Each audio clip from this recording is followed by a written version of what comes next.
guys, it is Kojin here, and today I wanted to talk to you guys a little bit about this class ranking list that recently had come out. Really, this is something to do with bossing speculation, so really this is how classes perform overall when it comes to bossing scenarios. Bossing in itself is literally the most important thing about this game, so it's really important to understand why the tier list is built the way it is. So today we're going to be breaking down each and every class just to kind of get an idea of what we're going to be doing. So we're going to start from the bottom and work our way up to the top. First class I wanted to talk about is Cardinal. Now Cardinal is a support class. It usually builds around other players in a party. The reason why a lot of people put it down here is because it literally cannot boss by itself. Although it has really good support options and it also has really good defensive options, it has its own invincibility, it has mana shield, it just does not do enough damage at all to be able to suffice for bossing scenarios. So it's making it really tough for most people to really, invest in fun and make this a main class. If you do,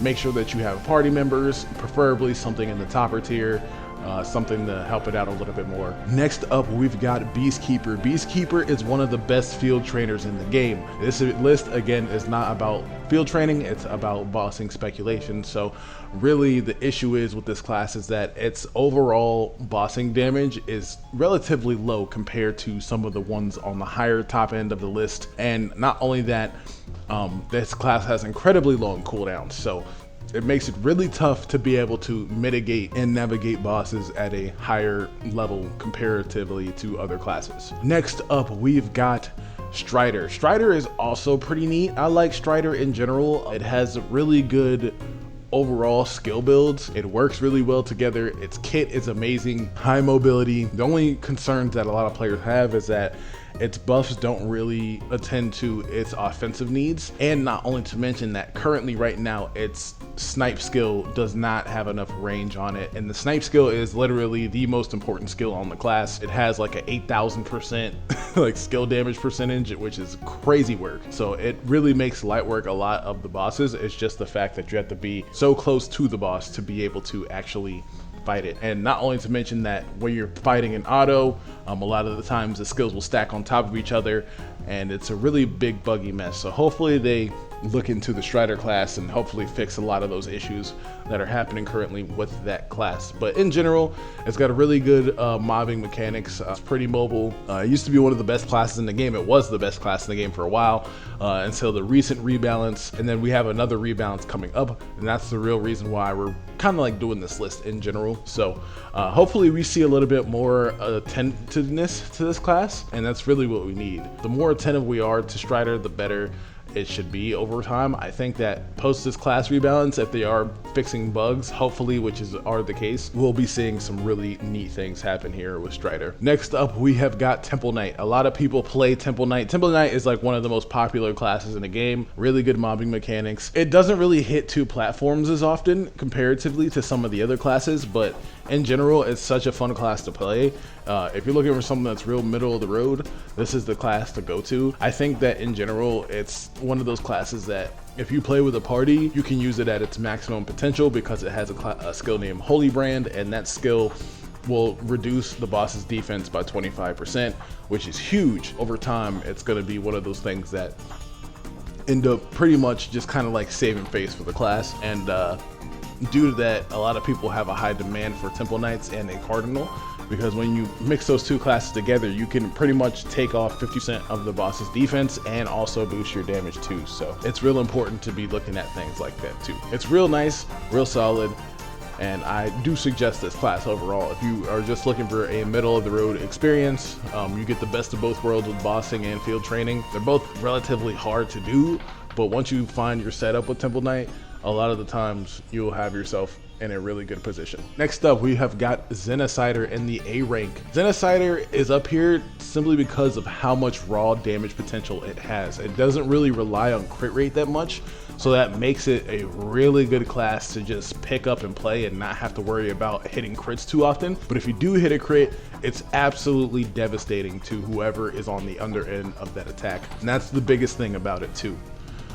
Is the fact that it clears bosses in such a dominant manner that a lot of people just tend to like it. The reason why it's down here comparatively to the other classes is just simply because of how slow it is. It's a slow build class, but in general it actually does overall really great damage. If you can have somebody that's ranged that can stunner the boss, that will be the best option to do with this class. And this class also can raise damage and has an attack support buff too, so it makes it even stronger. And then it has 2 other attack buffs that it can use on its own just for itself, so it has a lot of really good damage potential coming out of the class. Next up, we've got Sorcerer. Sorcerer is also kind of like Xenocider. It's just really dominant on the magic end of things. Huge AoE on this class, even bigger than Xenocider's. You can literally clear whole maps if you can put yourself in the position to do so. Its mobbing skills are great, and not only to mention that this class also has a really huge base attack like stat just in general, so it really helps it out. Once you hit final job, you have literally double your base attack power just naturally off of your skill build. So that's why a lot of people end up playing Sorcerer. And if you play it into the end game, you can avoid the fire tornado bug. And that's really the biggest thing about this class, is once you get that fire tornado working, it cooks so well. So it's really impressive to play, and it's also a really good time. I will say this class also is relatively slow, but because of the amount of range that it has, it's kind of sufficeable. So a lot of people end up picking that class over Xenocider in general. Next up are the 2 classes in S tier, which happen to be both of the ranked classes that are ninjas and thieves. The thieves really do come out on top right now, and I'll really kind of break down into it. So first off, we're going to talk about ninja. Ninja is such a good class. The only thing that's wrong with it is the fact that it has no critical rate. It gets critical damage boost, it gets evasion boost, it can literally not be hit for like 5 seconds, so that puts you at a really good advantage.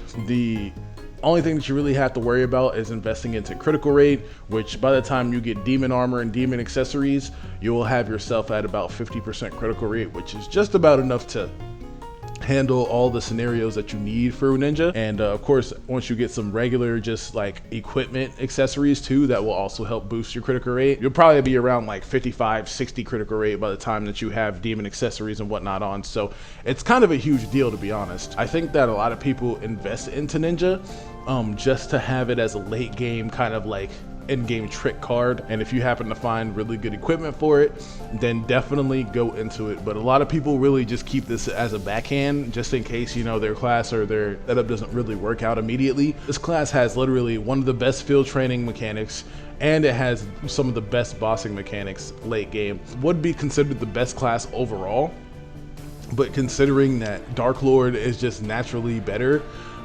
in most scenarios, more people are going to play Dark Lords comparatively to ninjas. So speaking of that, the next class we're going to talk about is Dark Lord. So Dark Lord in itself is just a really high natural critical hit ratio class. It has this class skill Poison Mist or something like that, and that pretty much will increase your critical rate by 80% for you to be able to just slice down enemies. It doesn't really have a lot of high skill damage like Ninja does. Ninja's skill damage, I'm pretty sure, caps out at like 5. Dark Lord's, on the other hand, is actually relatively low, but due to the fact that it has high critical rate, the critical damage kind of carries over into the skill, and it makes it a lot more worth it. So in general, in the long run, a lot of people end up going with Dark Lord because it's just naturally a better kitted class, and not only to mention that its burst goes crazy, and it also gets somewhat of a form of critical damage buff as well, just because it is a thief. So that's really the list right there, you guys. Hopefully that was something to just sit down and listen to and kind of,